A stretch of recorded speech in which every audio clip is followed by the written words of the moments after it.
So nandito ulit kami mga beb sa Walter Mart kasi nga wala na namang kuryente kanina pang magtatanghali at hanggang ngayon ay wala pa rin kuryente dahil meron na naman daw sumabog na fuse sa main line.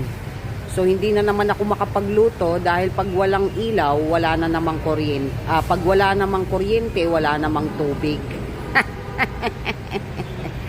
Kaya ngayon, dito na muna kami maghapunan. Ang problema, ang parking, mga bebs, punong-puno oh. So punong-puno, ayan kami, nag-iintay ng lalabas. So wala pang lumalabas, mga bebs. Wala din. Ang laki na ng parking eh. Talagang boom na boom talaga itong Walter Mart sa amin.